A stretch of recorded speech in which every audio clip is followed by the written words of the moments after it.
Energy Switch is the popular point-counterpoint show where two leading experts with different perspectives discuss the most pressing energy and climate issues in the news today. Next on Energy Switch, we'll look at the domestic benefits, environmental challenges, and global picture for natural gas. Funding for Energy Switch was provided in part by Microsoft and the University of Texas at Austin. Over the last 20 years, hydraulic fracturing, or fracking, has expanded the natural gas supply and industry in the U.S. and made gas plentiful and affordable. That's allowed gas to substitute for coal and power generation, reducing carbon emissions while driving domestic industry. But natural gas is mostly methane, a potent greenhouse gas, and has other environmental impacts.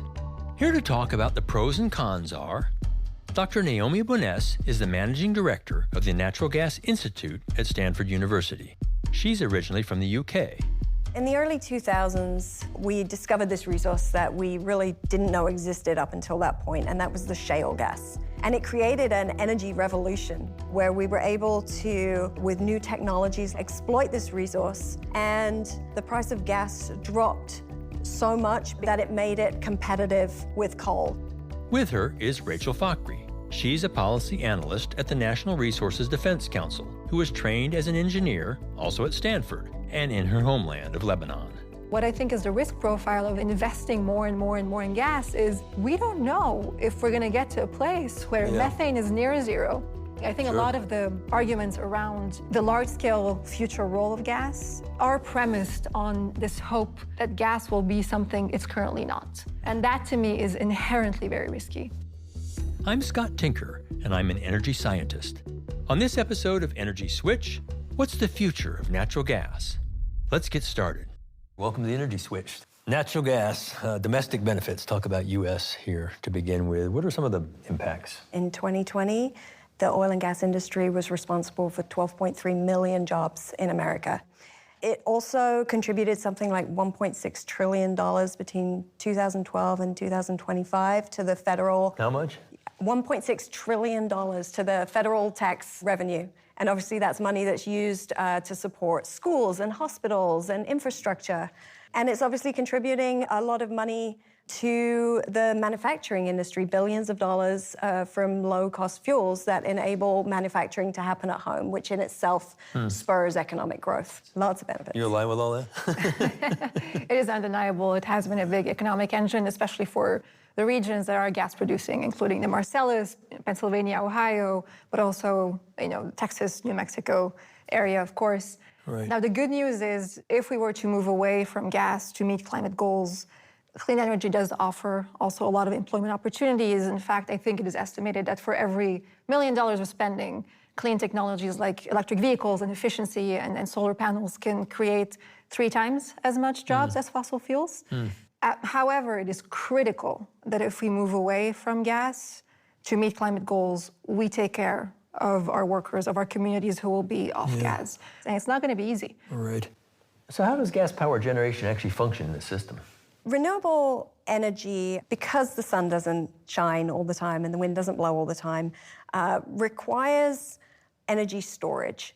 And in particular, there's 2 types of storage. One is short duration, so the daily cycle, and that we have pretty much got under control. But the longer seasonal storage, so associated with the change in the output of solar and wind from summer to winter, is a much more challenging issue. In the country right now, we have something like 22 gigawatts of hydro-pumped storage and about 1 gigawatt of battery storage. And if we were to move to a scenario where we had something like 80% renewables, that requires 120 gigawatts of storage in order to ensure that we have electricity supply all of the time. And that's like 9 billion Tesla Powerwalls, right? That's a lot of storage. So right now, studies out of MIT, for example, have shown that we have to reduce the cost of battery storage by about 90%. In order to make it economically viable. Yeah. Gas is an alternative that we've been using for a very long time to meet the storage demand. Natural gas combined cycle Power plants are very efficient. You can ramp them up and down very easily. They have low fixed costs relative to nuclear. It's about half the price. Yep. And it offers this resilience, not just to seasonal changes, but also to the increasing amount of climate events that we're seeing. So I see gas as a very economical way to enable the deployment of more renewables and keep energy prices affordable, right? We're already in a place where with more renewables in places like California, where we have a lot of renewables, we pay twice the national average for our electricity. Yeah. How do you see it? I think cleaning up the power sector in a manner that maintains resiliency, reliability, and affordability should be top of mind. Absolutely. However, I do want to caution against this notion that natural gas is needed to integrate renewables, because I think it could be understood in different ways. This is long-lived infrastructure. So if we keep building pipelines, turbines today, we're stuck with the gas for a long time.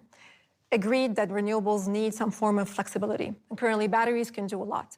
However, the seasonal piece is still tricky. How can we store electricity for seasons at a time?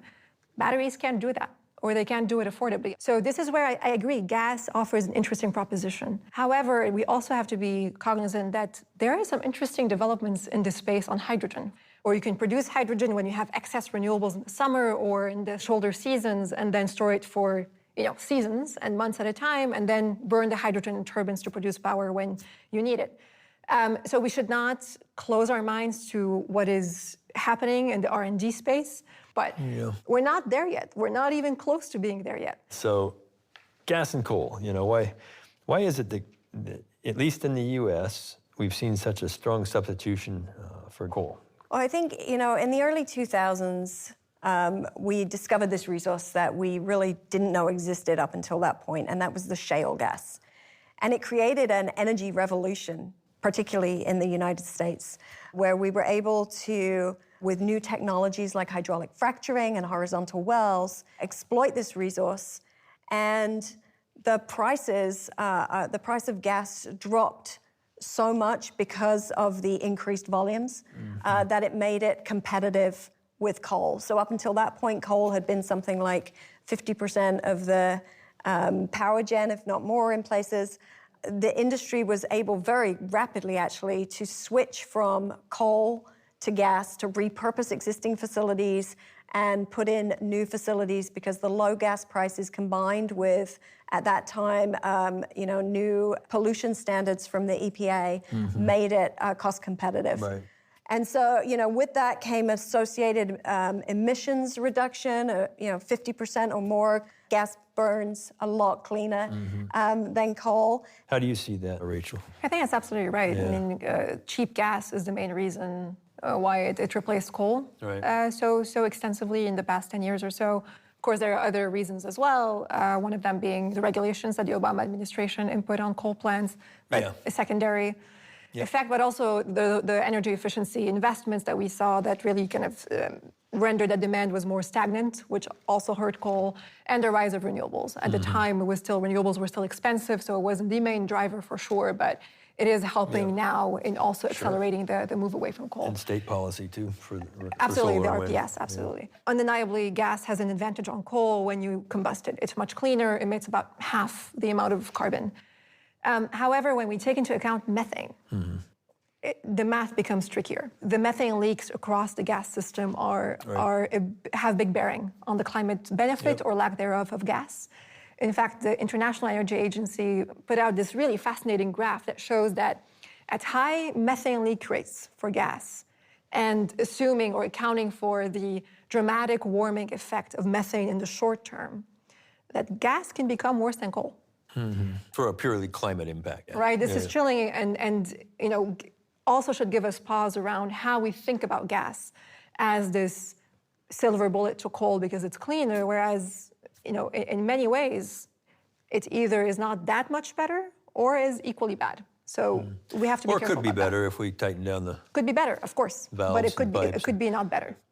What are the industrial benefits of the gas supply, U.S. again, domestic? What are some of the industrial benefits that supply has had other than power? Well, natural gas is used for a variety of different reasons within the industrial sector. So for process heating, for combined heat and power, and then as a feedstock, right? So it's the feedstock to many chemicals, to fertilizers, to hydrogen. And about a quarter of the total gas usage is in the industrial sector. And about 75% of the projected growth is going to come from the industrial sector. So really what low gas prices have done here is bring manufacturing of these chemicals, bulk chemicals in particular, back domestically. Right. It's generated hundreds of thousands of jobs, and in turn, right, that spurs economic growth and low cost of goods to consumers. Right. I think Naomi laid it out pretty well. Yeah. It is undeniable that gas has been a good support for the industrial sector in the U.S. Yeah. And again, we have to be very, very kind of clear-eyed around how, if we were to move away from it, how and in which sectors. Some sectors may not be able to do so. So we've talked about the benefits. Let's take a look at the environmental impacts of natural gas. How do you see some of the big impacts of fracking? There have been concerns around things like water pollution. But over 27 peer-reviewed publications have shown that it really isn't a source of major water pollution. There have been earthquakes associated with operations, but it's actually not, in the most part, due to hydraulic fracturing. It's actually the injection of wastewater. We've seen a few cases of earthquakes for the fracking itself in Texas with our network now. I mean, you can feel it at the surface. And we need to be mindful of the amount of fluid that we're injecting into the subsurface such that we don't cause these larger earthquakes. Okay, so water and earthquakes you talk about. What else? What are some other concerns? I would add air pollution is a big concern. You know, two of the main air pollutants that fracking emits include particulate matter, which is very health damaging, but also... And from what? My understanding is that the dust from the drilling is one of the reasons. Absolutely. Yeah. And then methane leaks from these operations, which is a precursor to smog. Smog is itself a strong air pollutant. And you know, it's understandable that communities who live around fracking operations, may want to oppose them, right? You have also a lot of pollution coming from all the diesel trucks and the activity, which of course can be addressed with hopefully cleaner resources at some point. But I think we need to be cognizant around the air pollution impacts and potential earthquake impacts that we still don't know how to mitigate well before we again proceed with large-scale continuation and new wells to frack. Methane we've talked about, it can leak. Is this a problem? So we've got 500,000 gas wells, another 1 million oil wells that leak a little bit of methane too. And then we've got 2.6 million miles of pipelines with connection points and valves. Methane leaks from the system, from these connection points, unintended.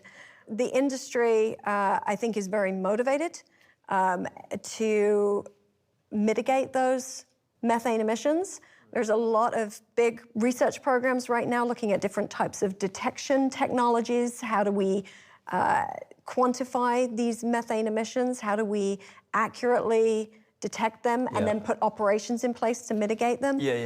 But it's a complex business. Yeah. I completely agree with everything Naomi said. Yeah. This is an important issue. Frame of reference is there is scientific consensus that reducing methane in this decade is the single most effective tool to slow down the rate of global warming. So this already, I think, needs to hover over any methane conversation around how important of a lever this is in us actually being able to address the climate crisis. The IEA, the International Energy Agency, found that to achieve the net zero greenhouse gas goal globally, methane from fossil fuels have to be reduced by 75% in the next 10 years, by 2030. The methane leakage? Yes, so 70% from total operations. Okay. Some of it will come from just reducing the use of fossil fuels, generally, so organically. But the other part, the largest part, will come from targeted applications or targeted measurements and monitoring and addressing methane leaks on the system. Yeah. And gladly, we are seeing this become more part of the conversation. Of course, you have the US and the EU who have made this pledge to reduce emissions in this decade by a third. Incoming regulations are certainly going to be important. I just want to talk a little bit about the measurement piece of it. And I think Naomi laid it out well. It's a very complex system. It's very vast, and the scale is pretty challenging. The methane inventories that we have are not based on direct measurements of methane, largely. They're based on calculations, where you know what equipment you have on the system, you know roughly the emissions rate of each equipment, you make calculations and you get to that level. Right. And these inventories have been shown to significantly underestimate the amount of methane that is actually in the atmosphere and being emitted. And one of the main reasons why these methodologies are so crude in a way is because, one, it is difficult to measure methane leakage. You have a very vast system. They can come from anywhere. There's high variation between processes, equipment, regions. And there's something called super emitter, which are these small sources that will emit an inordinate amount of methane, such that if your sample overlooks one of these super emitters, your whole inventory is skewed. I'd like to add on to this. As Rachel said, Stanford kind of uncovered the idea of these super emitters. And this is actually really great news, right? So 50% of the methane leaks are coming from just a few sources. That's great, because if we now use technology like airplanes and satellites potentially, we can see those leaks very clearly and they're easy to fix. Yep. I do want to add one perspective to this debate, which is what keeps me up at night when it comes to methane is, yes, we know that we can do better, right? We know we can reduce it significantly at little to no cost. However, my question mark is, how far can we go? What is the extent to which we can reduce methane? We know we can reduce it significantly, but will we ever get to a place where it's near zero? We don't know. So this has direct bearing on what I think is the risk profile of, again, investing more and more and more in gas is we don't know if we're going to get to a place where methane is near zero. I think a lot of the arguments around the large-scale future role of gas are premised on this hope that gas will be something it's currently not.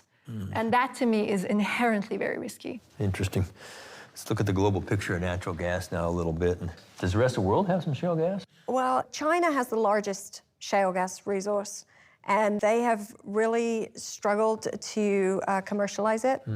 Complex geology, terrain. You know, in the United States, our shale gas is all kind of on the flat, makes it much easier for putting in well pads and roads, and China has not had that luxury. The UK had some success with shale gas, but shut down operations primarily due to anti-fracking campaigns. And then Europe, the majority of European shale gas reserves are in densely populated areas, and places like France have put a complete ban on shale gas. So what role is gas playing, particularly in Russian and European relations?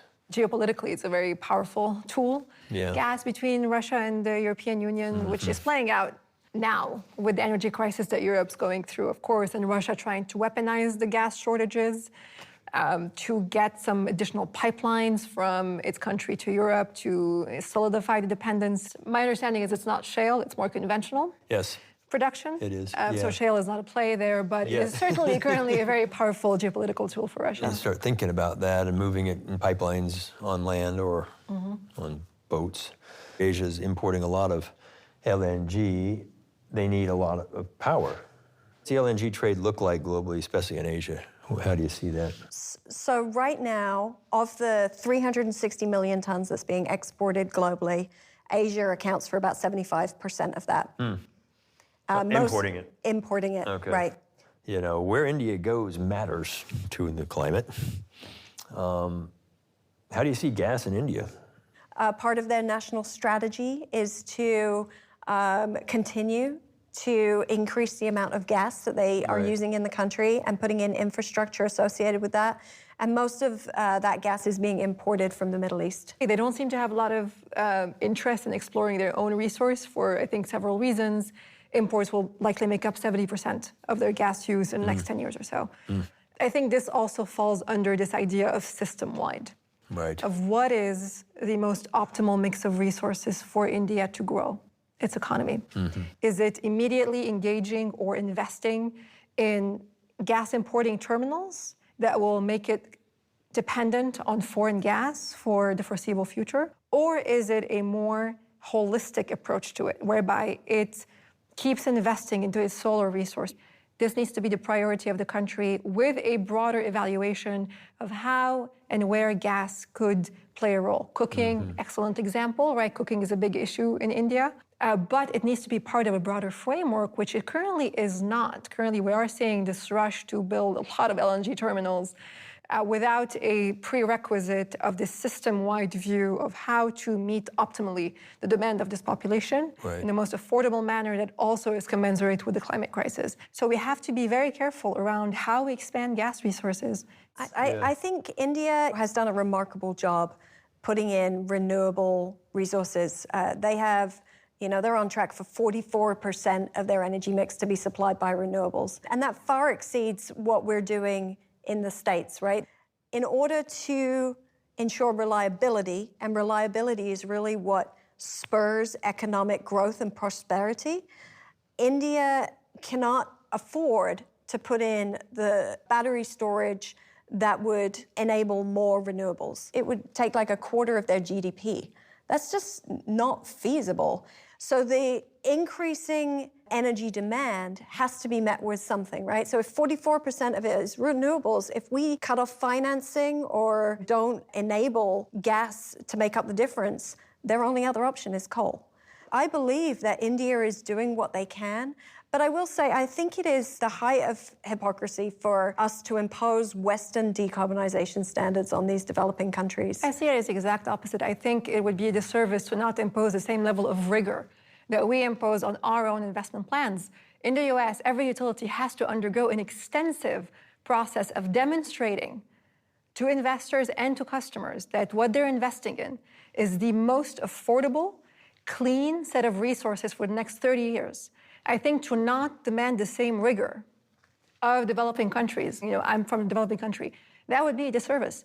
Gas will play a role, but I would hate to see these countries being forced to rely on imports for the next 30 years, whereas they have clean local resources they can utilize, empower their own domestic resources, empower their own local workforces, right, in a way that is affordable. So I disagree with that. Interesting. I think that the Indian government has put out national strategies that really demonstrate that they have looked at it with rigor. And to be clear, this is not a dig at the Indian government, who must be doing things very, very well. But I do think that Western standards, it's funny coming from a non-Western person, are actually necessary in the case of developing world. We need rigor. We need to show affordability, reliability, and cleanliness. We need to show that it's the optimal investment plan for a country, as opposed to just, here's an LNG terminal, import our gas for the next 30 years, and say thank you because we're helping you decarbonize. Yeah, I don't think that they are building